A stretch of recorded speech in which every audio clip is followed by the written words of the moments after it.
Hello students of second year. Girls, आज का topic है आपका उपभोक्ता संरक्षण, यानी कि उपभोक्ता संरक्षण के अंतर्गत हम बात करेंगे कि कौन कौन से ऐसे प्रयत्न हैं जो सरकार द्वारा किए जाते हैं। सरकारी संगठन और गैर सरकारी संगठन होते हैं जो कि उपभोक्ताओं के संरक्षण के लिए प्रयास करते हैं। इससे पहले हमने बात की थी कि कौन कौन से उपभोक्ता शिक्षण की आवश्यकता के बारे में, क्यों उपभोक्ता शिक्षण आवश्यक है, कि किस तरह से उपभोक्ताओं को जागरूक करने के लिए, उन्हें शिक्षित करने के लिए हम किस तरह से उनको जो है शिक्षा प्रदान कर सकते हैं कि वो जो है कोई भी प्रोडक्ट्स खरीदते समय किन किन बातों का ध्यान रखें, कौन कौन सी चीजें ऐसी हैं जो उन्हें ध्यान में रखकर किसी चीज का जो है वो खरीदारी करनी चाहिए। तो नेक्स्ट आज हम बात करेंगे उपभोक्ता संरक्षण की, कि जैसे कि आज ग्राहक जो है वो जमाखोरी है, कालाबाजारी, मिलावट, बिना मानक की वस्तुओं की बिक्री और अधिक दाम, जैसे कि गारंटी के बाद सर्विस का ना देना, हर तरह हर जगह जो है उसका ठगना, साथ ही कम मापतोल इत्यादि संकटों से घिरा हुआ है। और ये सब चीजें हमने जो है बच्चों पहले पढ़ी थी कि उपभोक्ताओं के साथ ये सब चीजें जो होती हैं वो हो सकती है जब वो मार्केट में कोई भी इस वस्तु का उपभोग करने के लिए जाता है। ठीक है, तो ग्राहक संरक्षण के लिए, उपभोक्ता संरक्षण के लिए विभिन्न कानून बनाए गए और जिसके फलस्वरूप ग्राहक आज सरकार पर निर्भर हो गया है।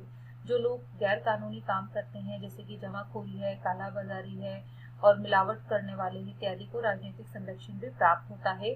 लेकिन ग्राहक चूंकि संगठित नहीं है, इसलिए हर जगह उसको ठगा जाता है। यानी कि जो है ग्राहकों की संरक्षण के लिए कानून तो बनाए गए हैं, लेकिन वो उनका पालन नहीं करता है। वो इन चीजों का ध्यान नहीं रखता है कि जो उसे ध्यान रखनी चाहिए। ठीक है, जागरूक होना है, अधिकारों को, अपने अधिकारों को जो है समझकर उनका पालन करना है, अपने उत्तरदायित्वों को समझकर उसको मानना है।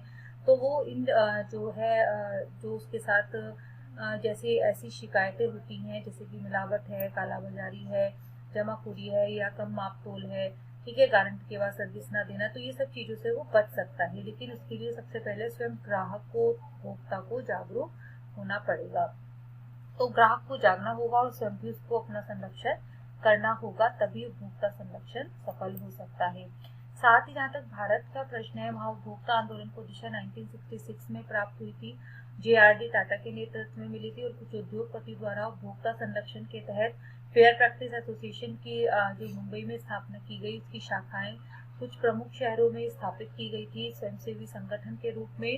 ग्राहक पंचायत की स्थापना BM जोशी द्वारा 1974 में पुणे में की गई थी और अनेक राज्यों में उपभोक्ता कल्याण हेतु संस्थाओं का गठन भी किया गया।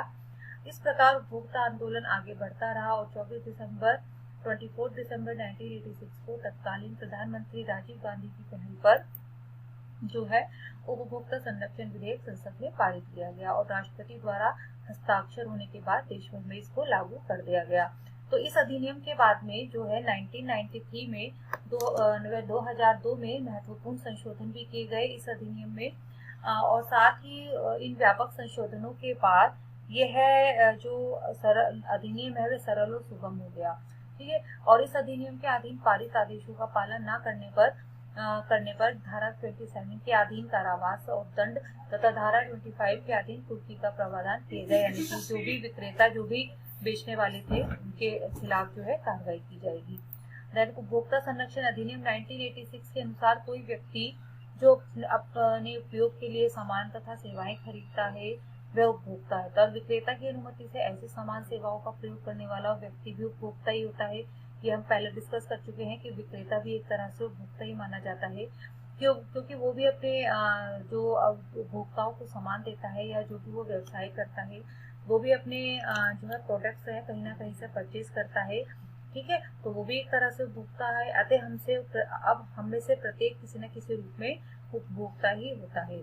तो उपभोक्ता संरक्षण हेतु व्यापक कार्य भी किए जा रहे हैं और उपभोक्ता संरक्षण हेतु किए गए प्रयासों का अध्ययन इस प्रकार करेगी, जैसे कि सरकारी प्रयास और गैर सरकारी प्रयास कौन कौन से किए गए कि उपभोक्ता को संरक्षण मिले, उसको जो है उसके साथ किसी भी तरह की धोखाधड़ी ना हो।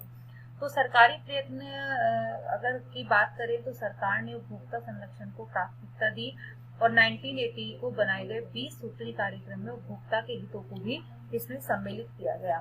हम सरकार द्वारा बनाए गए भिन्न भिन्न कानूनों की इसमें चर्चा करेंगे कि कौन कौन से ऐसे सरकारी प्रयास हैं जिनके द्वारा उपभोक्ता संरक्षण को प्राथमिकता दी गई, जैसे कि भारतीय मानक संस्थान, जिसे हम जो है इंडियन स्टैंडर्ड मेजरमेंट भी बोलते हैं, इंस्टीट्यूट भी बोलते हैं। यह देश की एक महत्वपूर्ण संस्था है, ISI जिसे बोलते हैं बच्चों, ठीक है। इंडियन स्टैंडर्ड इंस्टीट्यूट यह देश की एक महत्वपूर्ण संस्था है जो कि गुणवत्ता नियंत्रण और पदार्थ के मानक हेतु उत्तरदायी होती है, और यह सन 1947 को स्थापित की गई थी, जिससे कि उद्योग, विज्ञान और तकनीकी संगठनों का सहयोग भी प्राप्त हुआ। और इस संस्था का कार्य जो प्रमाणीकरण अधिनियम 1952 के अंतर्गत किया गया था, यानी कि इसका जो एक तरह से इस जो भारतीय मानक संस्था है, जो इसको जो शुरू तो किया गया था 1947 में, ठीक है, स्थापना की गई थी, लेकिन जो इसके द्वारा कार्य प्रमाणीकरण अधिनियम है वो 1952 में इसके अंतर्गत किया गया था। साथ ही इसकी भूमिका की बात करें ISI की, भारतीय मानक संस्थान की, तो 13,000 से अधिक स्तर प्रकाशित ये कर चुकी है, और इसमें कृषि और भोज्य पदार्थों से लेकर इलेक्ट्रॉनिक और संवाद की वस्तुएं भी सम्मिलित होती हैं। देखिए बच्चों, आप कोई भी जो प्रोडक्ट खरीदो, आपने ध्यान दिया होगा तो उस पर ISI चिन्ह होता है, ठीक है, तो वही भारतीय मानक संस्थान होता है, ठीक है। और ISI द्वारा प्रमाणित जो भी चिन्ह योजना संचालित की गई इसके द्वारा, और जिसमें निर्माता को अपने उत्पादन पर प्रचलित ISI चिन्ह लगाने हेतु लाइसेंस भी दिया जाता है।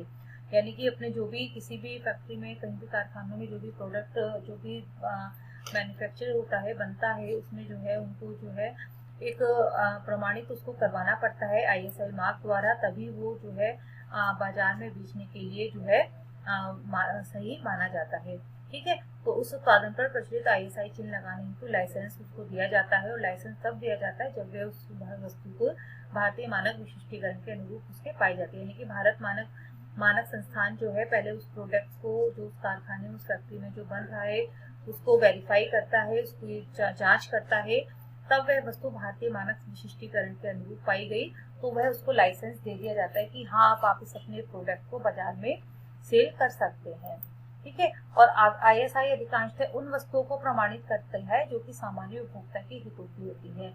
इस प्रकार की वस्तु यानी कि डेली नीड्स की जो वस्तुएं होती हैं, खाने पीने की खाद्य सामग्री जो होती है, साथ ही इस प्रकार की वस्तुएं निम्न में से किसी एक श्रेणी की होती हैं, ऐसी उपभोक्ता वस्तुएं जो अधिकांशतः उपभोक्ता द्वारा प्रत्यक्ष रूप से खरीदी जाती हैं।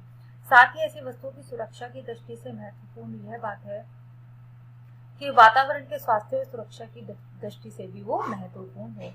भारतीय मानक संस्थान खाद्य और नागरिक आपूर्ति मंत्रालय से संबंधित होता है। जो भारतीय मानक संस्थान है गर्ल्स ये खाद्य और नागरिक आपूर्ति मंत्रालय से संबंधित होता है। और स्तर और उपभोक्ता की बात करें तो भारतीय मानक संस्थान खाद्य और नागरिक आपूर्ति मंत्रालय से संबंधित है। कोई भी उपभोक्ता दिन प्रतिदिन की वस्तुएं खरीदते समय कुछ बातें देखना चाहता है, जैसे कि उसकी गुणवत्ता, उसकी विश्वसनीयता और साथ ही साथ सुरक्षा, किंतु सामान्य उपभोक्ता इन वस्तुओं में से विभिन्न विशेषताओं को जान नहीं पाते हैं, और यह विश्वसनीय जानकारी जो है वो भारतीय मानक संस्थान के द्वारा सामान्य उपभोक्ता के हित में दी जाती है। देखिए भारतीय मानक संस्थान के द्वारा तो जो है कुछ ऐसी बातें होती हैं कि जिनको खरीदते समय उपभोक्ता को अच्छी तरह से ध्यान देना चाहिए, जैसे कि उसकी गुणवत्ता है, उसकी विश्वसनीयता है और साथ ही साथ सुरक्षा। किंतु कभी कभी जो सामान्य उपभोक्ता इन वस्तुओं को में उन विशेषताओं को जान नहीं पाते हैं, वो ध्यान नहीं देते हैं, तो ऐसे में जो है ये विश्वसनीय जानकारी भारतीय मानक संस्थान के द्वारा सामान्य उपभोक्ताओं के हित में दी जाती है। वर्तमान में इस प्रकार के 13,000 स्तर हैं जिन वस्तुओं को यह स्तर प्रदान किए गए हैं। उनमें से संशोधित भोज्य पदार्थ हैं, घरेलू उपकरण हैं, सेफ्टी, माचिस, साबुन, डिटर्जेंट्स, बर्तन और साइकिल के उपसाधन भी इसमें सम्मिलित होते हैं। यानी कि देखा जाए तो एक तरह से जो भी आम डेली रूटीन की वस्तुएं होती हैं, खाद्य सामग्री से लेकर घरेलू जो भी जैसे कि आपने पढ़ा कि घरेलू उपकरण में उन्हीं सब वस्तुओं में जो है भारतीय मानक संस्थान द्वारा वो प्रमाणित होती हैं, ठीक है। उसमें ISI चिन्ह होता है जिसको देखकर ही एक उपभोक्ता को उसको कंज्यूम करना चाहिए, अदरवाइज जो है वो उसके खिलाफ जो है कोई भी शिकायत कर सकता है अगर वो ISI द्वारा प्रमाणित नहीं है। तो एक भारतीय मानक संस्थान एक ऐसा जो है संस्थान है गर्ल्स की जो उपभोक्ता संरक्षण के लिए उत्तरदायी है। साथ ही स्तरीकरण का मुख्य उद्देश्य होता है एक पदार्थ जो उद्देश्य के अनुरूप हो, ठीक है। तो उद्देश्य के अनुरूप यानी कि जो भी कंज्यूमर, जो भी उपभोक्ता वस्तु खरीद रहा है, अगर वो अपनी आवश्यकता और उद्देश्य की पूर्ति के लिए खरीद रहा हो तो डेफिनेटली उसके उद्देश्य और आवश्यकताओं को पूरा करती हो।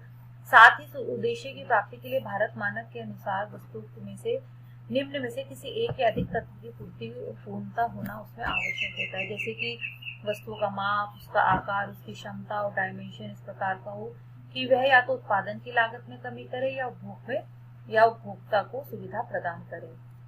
ठीक है। साथ ही विशेषताएं, यानी कि इसमें जो स्तरीकरण दिया गया है कि जो भी भारत मानक के अनुसार वस्तुएं होती हैं उनमें से जो है मतलब कि निम्न तत्व पाए गए हैं कि उन वस्तुओं में इन तत्वों का होना जरूरी है।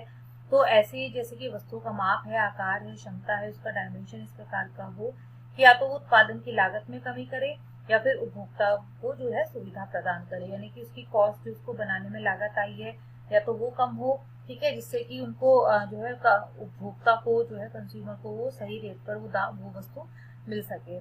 साथ ही उसकी विशेषता, उसके फीचर्स जो होते हैं, उपयोगकर्ता की सुरक्षा उसमें होनी चाहिए, परीक्षण की विधि जिसके द्वारा वस्तु के पूर्ण रूप को परख कर देखा जाता है कि उसमें उपयोगकर्ता की सुरक्षा का ध्यान रखा गया है या नहीं। तो इस स्तर से वो जो ISI है, मानक संस्थान है, यानी कि भारतीय मानक संस्थान है, वो जो है जो भी वस्तु होती है उसको सर्टिफाइड करती है, चिन्ह को उसको ISI चिन्ह उसको दिया जाता है, तभी वो उपभोक्ता संरक्षण के लिए सहायक हो सकती है। तो गर्ल्स, आज के वीडियो में हमने बात की उपभोक्ता संरक्षण के द्वारा उपभोक्ता संरक्षण की और उसके अंतर्गत मानक संस्थान, भारतीय मानक संस्थान जो कि उपभोक्ता संरक्षण के लिए, उनकी सुरक्षा के लिए प्रदान किया जाता है। इसी टॉपिक को कंटिन्यू करते हुए मिलते हैं नेक्स्ट वीडियो में। Okay girls, thank you.